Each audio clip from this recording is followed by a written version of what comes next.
بسم اللہ الرحمن الرحیم۔ السلام علیکم ورحمۃ اللہ وبرکاتہ۔ دوستو، آج کے پیغام کے ساتھ میں راج شفقت محمود حاضر خدمت ہوں۔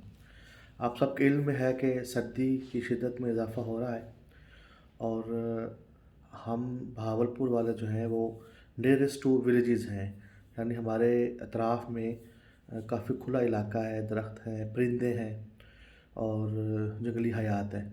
تو میرا آج کا جو پیغام ہے وہ پرندوں کے حوالے سے ہے کہ اپنے گھروں کی چھتوں پر، دیواروں پر یا کھلی جگہوں پر جہاں آپ مناسب سمجھتے ہیں کہ یہاں پر پرندے بیٹھ کر بغیر کسی خوف و خطر کے دانہ جو ہے وہ کھا سکتے ہیں، تو ان جگہوں پر باجرہ ڈالیں، چاول، دال، گندم کے جو دانے ہیں وہ ڈالیں۔ تو کوشش کریں کہ آج سے ہی اس پر عمل کیا جائے، تاکہ جس طرح سردی کی شدت میں اضافہ ہوتا جا رہا ہے تو پرندوں کے لیے جو خوراک ہے اس کا انتظام آسانی ہو سکے۔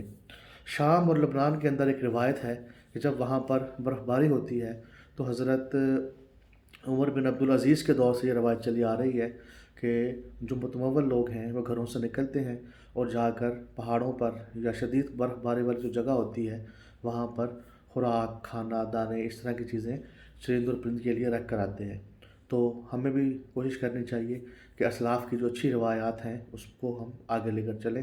تو آج سے کوشش کیجئے کہ جتنی آپ کی فرصت ہے اس حساب سے آپ پرندوں کے لیے اپنے گھروں کی چھتوں پر، دیواروں پر یا ایسی جگہوں پر جہاں پر پرندے بآسانی بیٹھ سکتے ہیں ان کو دانہ ڈالیں۔ بہت شکریہ۔ اللہ ہمیں عمل کی توفیق عطا فرمائے۔